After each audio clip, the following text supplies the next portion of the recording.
నమస్తే నిందేవి welcome to story board. ఉరుములేని పిడుగుల పశ్చిమాసియాలో యుద్ధం మొదలైంది. ఇప్పటికే ఉక్రెయిన్ యుద్ధంతో సతమతమవుతున్న ప్రపంచానికి కొత్త సంక్షోభం వచ్చి పడింది. కొన్నాళ్లుగా ప్రశాంతంగా ఉన్న పశ్చిమాసియాలో ఉన్నట్టుండి కమ్ముకున్న యుద్ధ మేఘాలు ఎటు దారి తీస్తాయో అన్న ఆందోళన వ్యక్తమవుతోంది. ఇక్కడ యుద్ధం కంటే బందీల పరిస్థితి ఏంటనేది $1 మిలియన్ ప్రశ్న. యుద్ధాన్ని ముగిస్తామంటూ గాజాను దిగ్బంధించింది ఇజ్రాయెల్. అలా చేస్తే బందీల్ని చంపేస్తామంటూ హమాస్ హెచ్చరిస్తోంది. ఈ పరిస్థితులు యుద్ధాన్ని ఏ తీరానికి చేరుస్తాయోనని ప్రపంచం ఊపిరి బిగబట్టింది. మరోవైపు ఆర్థిక వ్యవస్థపై యుద్ధ ప్రభావం మొదలైపోయింది.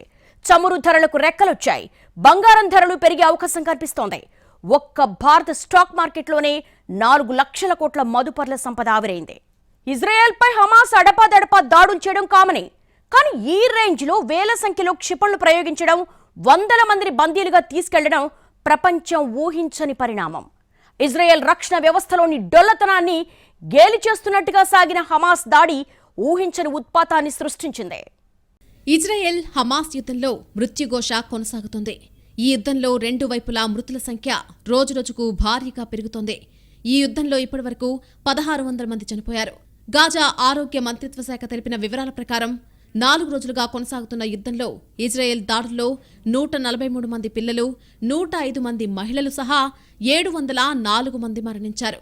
4000 మందికి పైగా గాయపడ్డారు.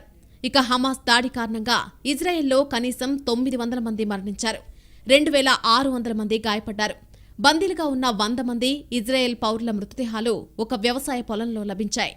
ఈ తరుణంలో ఇజ్రాయెల్ ప్రధాని బెంజమిన్ నెతన్యాహు హమాస్ ఉగ్రవాద సంస్థ రహస్య స్థావరాలను ధ్వంసం చేస్తామని ప్రతిజ్ఞ చేశారు. హమాస్పై ఇజ్రాయెల్ దాడి చేయడం ప్రారంభించిందని ఆయన తెలిపారు. హమాస్ ఈ యుద్ధాన్ని ప్రారంభించినప్పటికీ ఇజ్రాయెల్ దాన్ని పూర్తి చేస్తుందని ప్రకటించారు. హమాస్ను నెతన్యాహు ఇస్లామిక్ ఉగ్రవాద సంస్థ ISISతో పోల్చారు. గాజా స్ట్రిప్పై పూర్తి దిగ్బంధనం విధిస్తున్నట్టు ఇజ్రాయెల్ తెలిపింది. ఆ ప్రాంతానికి ఆహారం, ఇంధనాన్ని అనుమతించడంపై నిషేధం కూడా ఉంది. అలాగే హమాస్ దాడుల తర్వాత ఆ ప్రాంతానికి ఇజ్రాయెల్ విద్యుత్ సరఫరాను కూడా నిలిపివేసింది. దీంతో ప్రస్తుతం గాజాలో పూర్తిగా విద్యుత్ ఆగిపోయింది.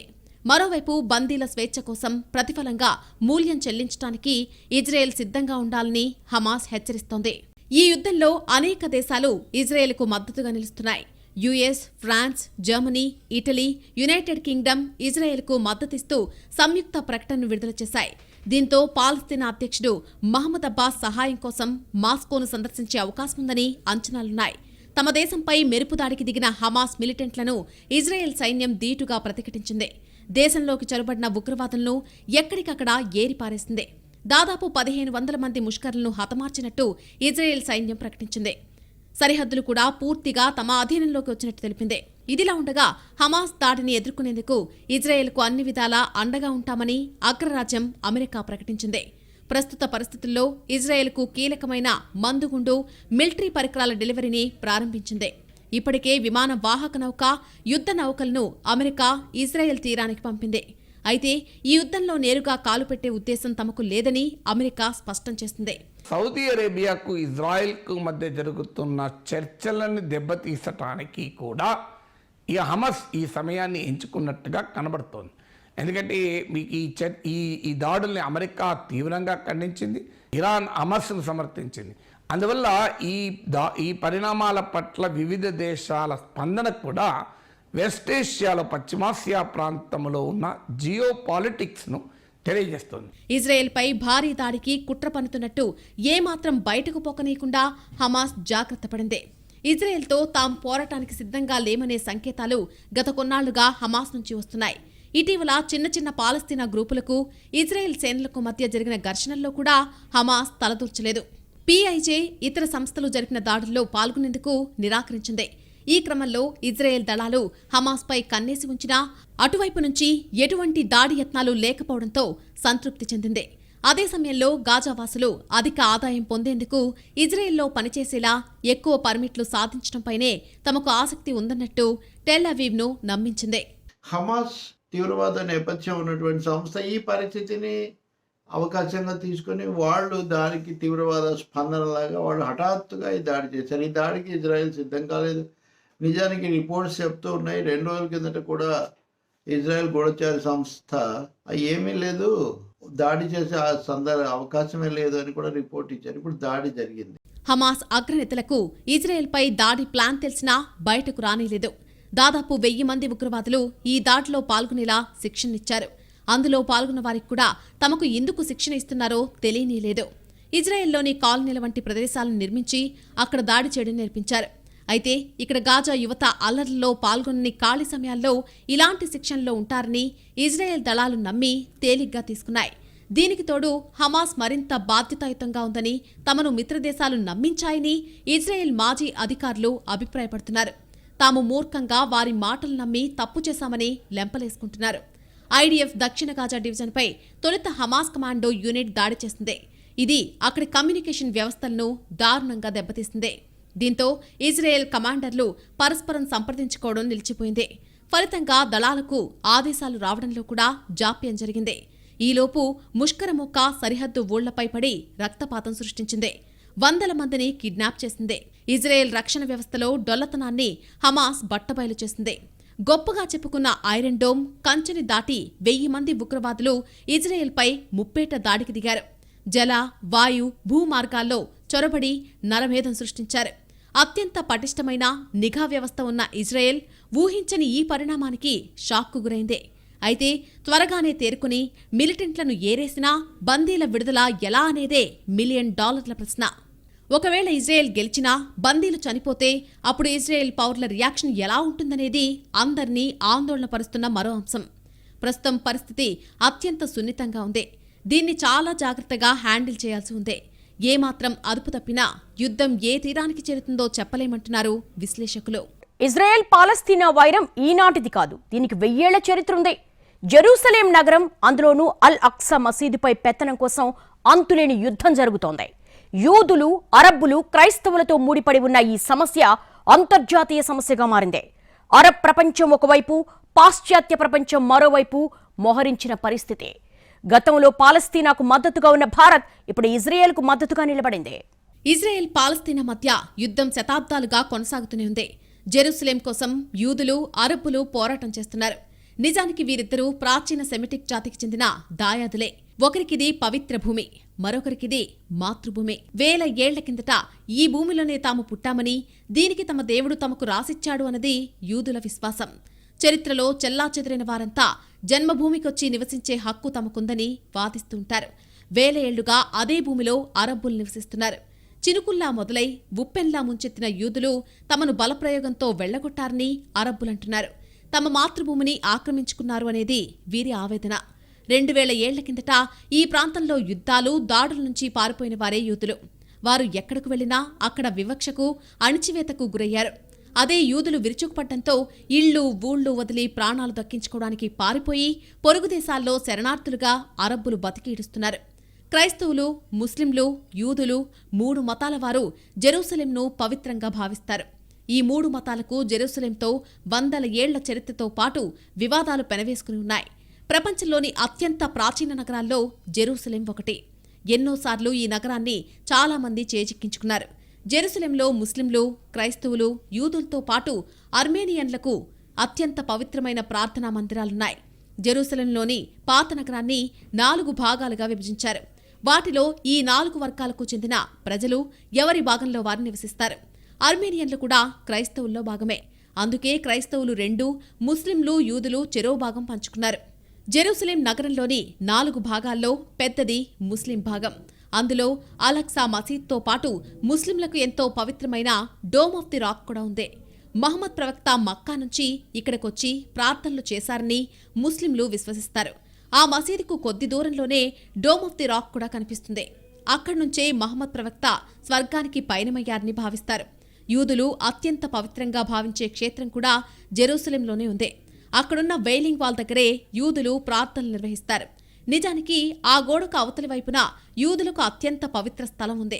కానీ అక్కడికి వెళ్లేందుకు ఉన్న ఆంక్షల కారణంగా యూదులు ఈ గోడ దగ్గరే ప్రార్థనలు చేస్తారు. దేవుడు ప్రపంచ సృష్టి కోసం మొదటి పునాదిరాయిని ఇక్కడే వేశాడని యూదులు విశ్వసిస్తారు. రష్యా ఉక్రెయిన్ యుద్ధం 2 ఏళ్లుగా కొనసాగుతూనే ఉంది. ఇరు దేశాలకు చెందిన సైనికులు, సామాన్య పౌరులు వేలాది మంది ప్రాణాలు కోల్పోయారు. లక్షల మంది నిరాశ్రయులయ్యారు. మరెంతో మంది కుటుంబాలకు పెద్ద దిక్కును కోల్పోయారు.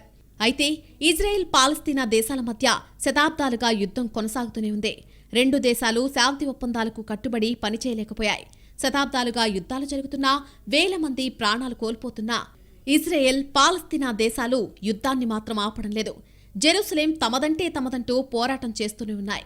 రెండు దేశాల యుద్ధం కారణంగా ఎన్నో కుటుంబాలు పెద్ద దిక్కును కోల్పోయి ఎంతో మంది అనాథలవుతున్నారు.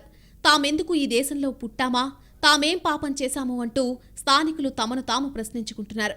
ఇజ్రాయెల్ పాలస్తీనాల పరస్పర దాడులతో చిన్నతనంలో ఎందరో ఏకాకులవుతున్నారు. 1956లో సూయజ్ కాలువ విషయంలో ఇజ్రాయెల్ పాలస్తీనా మధ్య వివాదం ఏర్పడింది.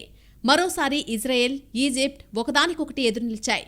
అయితే ఈ వివాదం యుద్ధభూమికి ఆవలే పరిష్కారమైపోయింది. 1967లో మరోసారి అరబ్ దేశాలకు ఇజ్రాయెల్కు మధ్య ఘర్షణలు చెలరేగి భారీ యుద్ధానికి దారితీశాయి. అదే ఏడాది జూన్ 5 నుంచి 10 వరకు యుద్ధం జరిగింది. ఈ యుద్ధంలో అరబ్ దేశాల కూటమిపై ఇజ్రాయెల్ విజయం సాధించింది. గాజా స్ట్రిప్, ఈజిప్ట్లోని సినాయ్ ద్వీపకల్పం, వెస్ట్ బ్యాంక్, తూర్పు జెరూసలేం, గోలన్ హైట్స్ ఇజ్రాయెల్ అధీనంలోకొచ్చాయి. 5 లక్షల మంది పాలస్తీనియన్లు నిరాశ్రయులయ్యారు. 1973లో అరబ్ దేశాలకు ఇజ్రాయెల్కు మధ్య యోమ్ కిప్పూర్ యుద్ధం జరిగింది. ఈజిప్ట్, సిరియా కలిసి ఇజ్రాయెల్పై దండెత్తాయి. ఈ యుద్ధంలో ఈజిప్ట్ సినాయ్ ద్వీపకల్పాన్ని స్వాధీనం చేసుకుంది. 1982లో ఇజ్రాయెల్ సినాయ్ ప్రాంతం నుంచి వైదొలిగింది. గాజా ప్రాంతంపై పట్టు వదల్లేదు.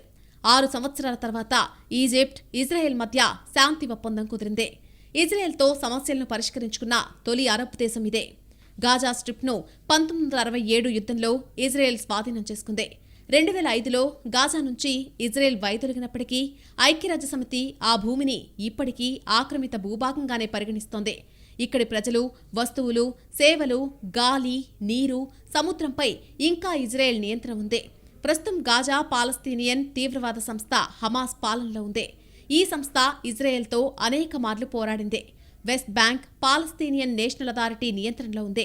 పాలస్తీనియన్ నేషనల్ అథారిటీని అంతర్జాతీయ సమాజం పాలస్తీనా ప్రభుత్వంగా గుర్తించింది. 2021లో ఇజ్రాయెల్, హమాస్ల మధ్య సంక్షోభం ముదిరిన తర్వాత ఈ రెండింటి మధ్య పరోక్ష చర్చలకు ఈజిప్ట్, ఖతార్, ఐక్యరాజ్యసమితి మధ్యవర్తిత్వం వహించాయి.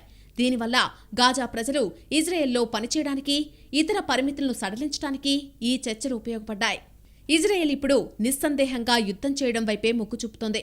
గాజాపై తీవ్ర వైమానిక దాడులతో పాటు గ్రౌండ్ ఆపరేషన్ను కూడా చేపట్టాలని యోచిస్తోంది. బందీలుగా చేసుకున్న ఇజ్రాయెల్ పౌరులు, సైనికులను బేరసారాలకు వినియోగించుకోవాలని పాలస్తీనా మిలిటెంట్లు ఆశిస్తున్నారు. ఇది మరింత తీవ్రమైన సమస్య. ఉక్రెయిన్ యుద్ధం ఎలా ముగుస్తుందా అని ఎదురు చూస్తుంటే అనూహ్యంగా పశ్చిమాసియా నిప్పు రగులుకుంది. అయితే దీన్ని త్వరగా ఆర్పేస్తామని, ఇప్పటికే హమాస్ మిలిటెంట్లను తరిమి కొట్టామని ఇజ్రాయెల్ చెబుతోంది. గాజాను దిగ్బంధించిన ఇజ్రాయెల్ యుద్ధాన్ని ముగించేది తామేనంటోంది.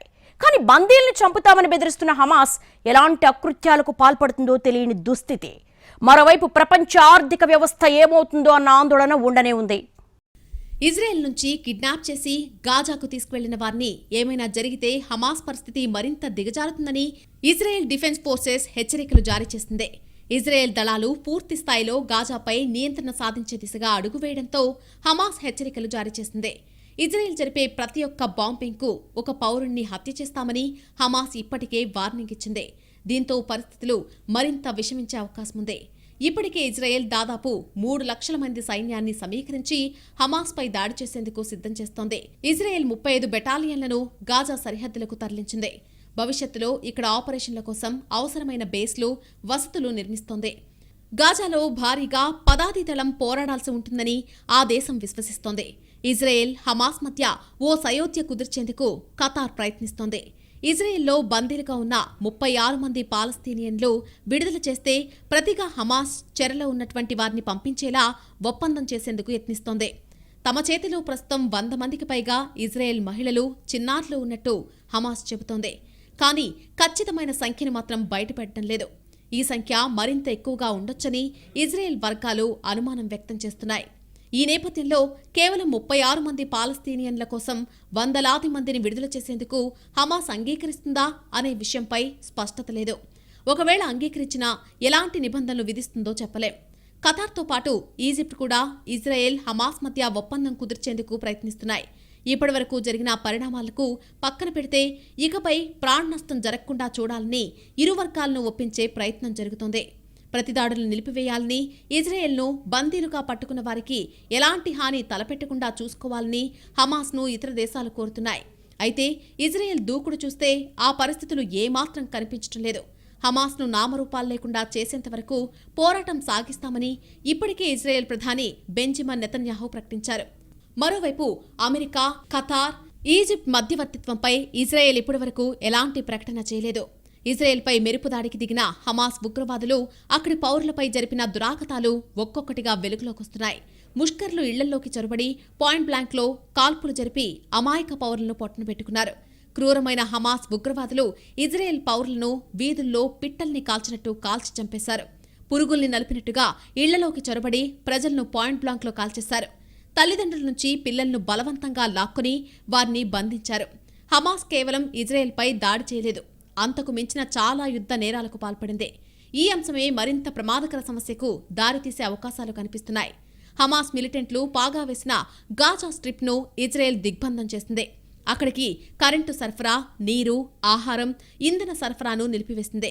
హమాస్ నుంచి గాజాకు విముక్తి కల్పించడమే లక్ష్యమంటోంది ఇజ్రాయెల్. గాజా స్ట్రిప్ అనేది చాలా చిన్న ప్రదేశం, అందులో లక్షల మంది ఉన్నారు. Highest density of population with least means అనమాట అండి. వాళ్ళంతా బతికేది ఎక్కడి నుంచి అంటే ఇరాన్ దగ్గర నుంచి, ఇంకా ఇతర అరబ్ దేశాల దగ్గర నుంచి వచ్చేటువంటి డబ్బులతో వాళ్ళు బతుకుతారు. వాళ్ళు ఎందుకు బతుకుతున్నారు అంటే వాళ్ళే అడిగితే వాళ్ళే చెప్తున్నారు అనమాట అండి. ఇజ్రాయెల్ని సముద్రంలో తోసేయటానికి, అక్కడ ఉన్నటువంటి ప్రజలందరినీ ఇక్కడి నుంచి వెళ్ళగొట్టడానికి అని ఖచ్చితంగా చెప్తున్నారు. గాజాలోని సుమారు 1000 ప్రాంతాలపై ఇజ్రాయెల్ దాడులు చేసింది. 159 ఇళ్లు, 1210 ఇతర నిర్మాణాలు కుప్పకూలిపోయాయి. దీంతో ఇప్పటికే గాజాలో 1,00,000 మందికి పైగా నిరాశ్రయులను సురక్షిత ప్రాంతాలకు తరలించారు. తిండి, నీరు లేకపోవడంతో వారంతా ఇబ్బందులు ఎదుర్కొంటున్నారు. మరోవైపు సరిహద్దులు దాటి ఇజ్రాయెల్లోకి చొచ్చుకొచ్చిన హమాస్ మిలిటెంట్లను ఐడీఎఫ్ దళాలు ఏరివేశాయి. సరిహద్దులను సైన్యం పటిష్టం చేసింది. రక్షణ కంచెల వద్ద యుద్ధ ట్యాంకులతో ఇజ్రాయెల్ దళాలు నిరంతరం పహారా కాస్తున్నాయి. అదనంగా 3 లక్షల మందిని ఇజ్రాయెల్ రంగంలోకి దించింది. ఇరువైపులా 1,300 మందికి పైగా మరణించారు. ఇజ్రాయెల్ నుంచి ముందస్తు హెచ్చరికలు లేకుండా తమపై దూసుకొచ్చే ఒక్కో బాంబుకు ప్రతీకారంగా ఒక్కో ఇజ్రాయెల్ పౌరుణ్ణి ఉరితీస్తామని హమాస్ హెచ్చరించింది. తమ పౌరుల ఇళ్లపై దాడులకు పాల్పడితే సహించేది లేదని పేర్కొంది. ఈ యుద్ధం ప్రపంచవ్యాప్తంగా పెట్టుబడిదారుల ఆందోళనలు పెంచింది. యుద్ధం ప్రభావం ఇప్పుడు బంగారం, వెండి కమోడిటీ మార్కెట్ పైన కనిపిస్తోంది. మార్కెట్లో బంగారానికి డిమాండ్ వేగంగా పెరిగింది. దీని కారణంగా బంగారం, వెండి ప్రీమియం వేగంగా పెరిగింది. ఇదే సమయంలో యుద్ధం కారణంగా స్టాక్ మార్కెట్ పతనమయ్యే అవకాశం ఉంది. నిపుణుల అభిప్రాయం ప్రకారం భౌగోళిక, రాజకీయ ఉద్రిక్తత పెరుగుదల కారణంగా బంగారం, వెండి, డాలర్ ధరలు పెరగవచ్చని నిపుణులు పేర్కొంటున్నారు. ఇజ్రాయెల్, హమాస్ మధ్య యుద్ధం తర్వాత బంగారం ధర 10 గ్రాములకు 700 నుంచి 2,000 రూపాయల వరకు పెరిగింది. ఇది చాలా వేగంగా పెరిగిపోయింది. ఇంకా బంగారం ధరలు వేగంగా పెరుగుతాయని కొన్ని చోట్ల బులియన్ డీలర్లు బంగారం అమ్మకుండా నిషేధించారు. అటు చమురు ధరలు కూడా 5% పెరిగిపోయాయి. భవిష్యత్తు పరిణామాల్ని బట్టి మరింత పెరిగే సూచనలున్నాయి. గతంలోనూ ఇజ్రాయెల్, ఈజిప్ట్ దేశాలు గాజా స్ట్రిప్ను వివిధ దశల్లో దిగ్బంధించాయి. 2007లో పాలస్తీనాలోని ప్రత్యర్థి వర్గం నుంచి హమాస్ అధికారాన్ని చేజిక్కించుకున్న తర్వాత వారిని ఒంటరి చేసేందుకు ఆ 2 దేశాలు ఈ వ్యూహాన్ని అమలు చేశాయి. అయితే కొన్ని వ్యతిరేక పరిస్థితుల వల్ల దిగ్బంధనాన్ని మధ్యలోనే విరమించుకోవాల్సొచ్చింది. ఇజ్రాయెల్పై పాలస్తీనాలోని హమాస్ సంస్థ భీకర దాడులు చేయడం, అందుకు ప్రతీకారంగా ఇజ్రాయెల్ యుద్ధం ప్రకటించి ప్రతిదాడులకు దిగడం భారత్ స్టాక్ మార్కెట్లపై తీవ్ర ప్రభావం చూపింది. దాంతో ఇన్వెస్టర్లు భారీగా నష్టపోయారు. దాదాపు 4 లక్షల కోట్లకు పైగా మదుపర్లు తమ సంపదను కోల్పోవాల్సొచ్చింది. అంతర్జాతీయ మార్కెట్లో చమురు ధరలు పెరగడం కూడా మార్కెట్లపై ప్రతికూల ప్రభావం చూపింది. తొలుత హమాస్ మెరుపుదాడి చేసి ఇజ్రాయెల్కు పెద్ద జలక్కే ఇచ్చింది. కానీ ఇప్పుడు ఇజ్రాయెల్ వేగంగా పుంజుకుంటోంది. అమెరికా సహకారంతో ఇది గాజాపై విజృంభిస్తోంది. యుద్ధం మొదలైన 3 రోజుల వ్యవధిలోనే ఇది హమాస్ ఆక్రమించిన భూభాగాలను తిరిగి స్వాధీనం చేసుకుంది. ఇప్పుడు మొత్తం గాజానే ఆక్రమించేందుకు సన్నద్ధమవుతోంది. ఇందుకోసం ఏకంగా 1,00,000 మంది సైనికుల్ని రంగంలోకి దింపింది. అంతేకాదు, గాజాపై పూర్తి దిగ్బంధనం విధించబోతున్నట్టు ఇజ్రాయెల్ ప్రకటించింది. హమాస్తో ఇజ్రాయెల్ చివరి యుద్ధానికి రెడీ అవుతోంది. హమాస్ గ్రూపు లేకుండా పూర్తిగా సర్వనాశనం చేసి గాజాను కూడా ఆక్రమించాలని ఇజ్రాయెల్ పన్నాగం పన్నింది. మరి ఈ కుట్రని హమాస్ ఎదుర్కొంటుందా లేకపోతే ఇజ్రాయెల్ ముందు లొంగిపోతుందా అనేది తెలియాలంటే వేచి చూడాల్సిందే. ప్రస్తుతం జరుగుతున్న యుద్ధంలో భాగంగా ఇరువైపులా భారీగానే ప్రాణ నష్టంతో పాటు ఆస్తి నష్టం చవిచూడాల్సి వస్తోంది.